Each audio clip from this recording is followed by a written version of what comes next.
একবার ডাক দেওয়া হলো ইয়া মাসারাল কুরাইশ, দ্বিতীয়বার ডাক দেওয়া হলো, তৃতীয়বার নবী আমার সাফা পাহাড়ের উপরে চেপে ডাক দিচ্ছেন ইয়া মাসারাল কুরাইশ।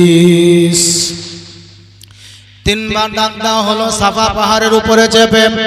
মক্কার মানুষ যারাই যেখানে ছিল, যে অবস্থায় যেমনই ছিল, সবাই যেমন নিজের নিজের কর্ণ প্রহরে আমার নবী মুস্তাফার দেওয়া ডাক শুনতে পেল।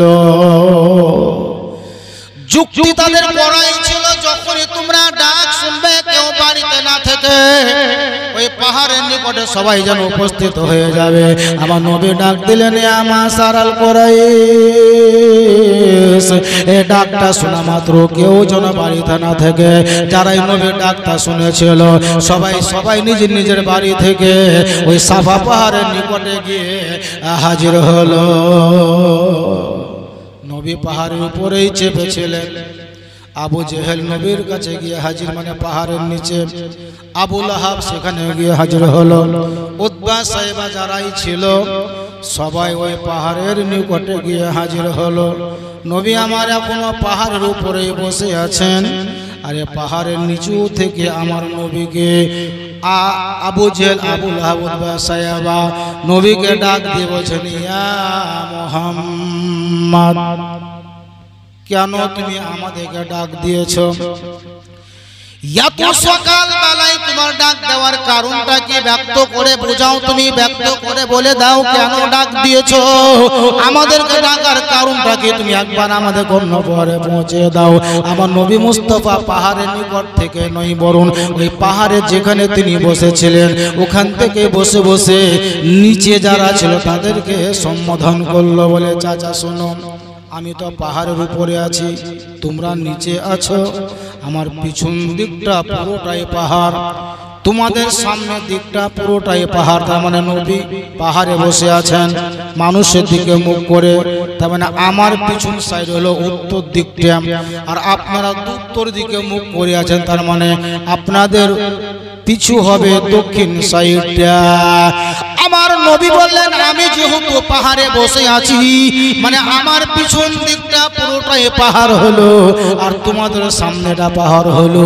আমার নবী বলছেন এখন যদি আমি তোমাদেরকে বলি যে মক্কা ঢোকার আগে পাহাড়ের ওই সাইডে, মক্কা ঢোকার আগে যে গ্রামগুলো আছে, দূর দূরান্ত থেকে কিছু শত্রু বা দুশমনেরা মক্কাকে আক্রমণ করার জন্য তারা অস্ত্র হাতে ধারণ করে চলে আসছে, যেটা তোমরা কেউ দেখতে পাও না, আমি দেখতে পাচ্ছি।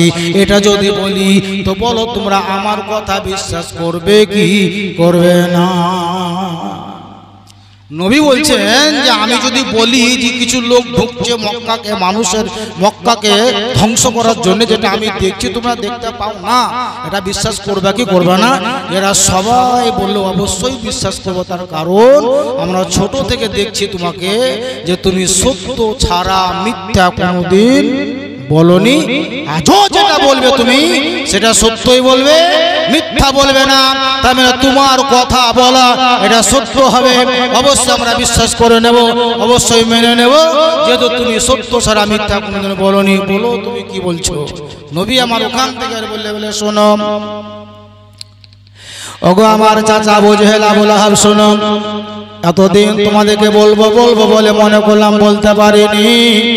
তার মানে আল্লাহ আমাকে হুকুম দেননি বলে বলতে পারিনি।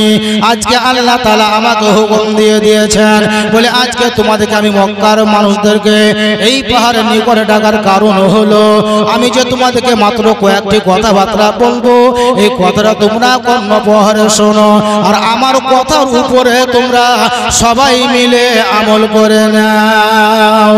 নবী আমার বলার জন্য উনি উদ্যোগ নিলেন। আবু জেহেল বলছে ভাতিজা কি বলছো বলো। আবু লাহাব বলছে ভাতিজা কি বলছো বলো। আবু লাহাব, উতবা, সাইবা তারা সবাই বলল কি বলবা বলো, তোমার কথা বলা অবশ্যই বিশ্বাস বা সত্য মনে করে নেব।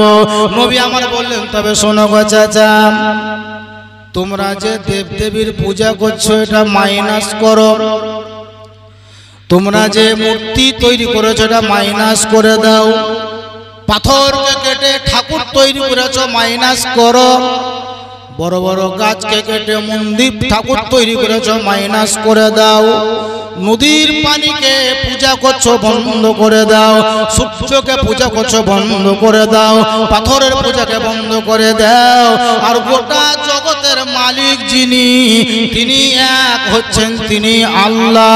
ওগো মক্কার মানুষেরা, তোমরা এতগুলা দেব দেবীকে মাইনাস করে দাও, আর তোমাদেরকে রুজি যিনি দিচ্ছেন তিনি হচ্ছেন আমার তোমার আল্লাহ।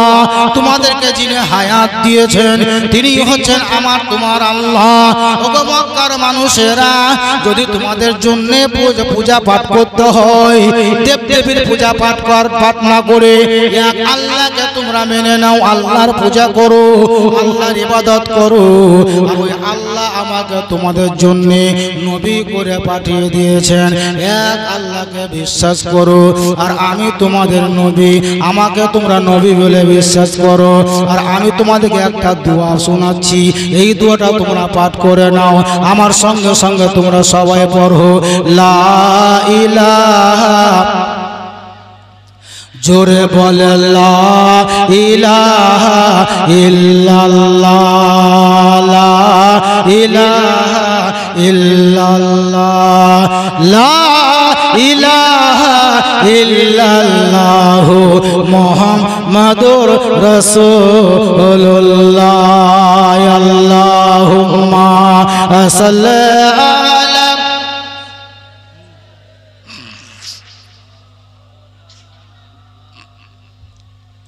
ওয়ালা আলি সাইয়্যিদিনা মাওলানা মুহাম্মদ। আরে চলো যাব মদিনাতে, আর দয়ার নবীর দেশেতে, চলো যাব মদিনাতে। জোরে বলেন সুবহানাল্লাহ, জোরে বলেন দেখি সুবহানাল্লাহ। দুটো হাতকে উঠে বলেন ইয়া রাসূলুল্লাহ। জোরে বলেন লাব্বাইক লাব্বাইক লাব্বাইক লাব্বাইক ইয়া রাসূলুল্লাহ, লাব্বাইক ইয়া রাসূলুল্লাহ। আরে চলো যাব মদিনাতে, আর দয়ার নবীর দেশেতে, চলো যাব মদিনাতে। আরে চলো যাব ওই মদিনাতে,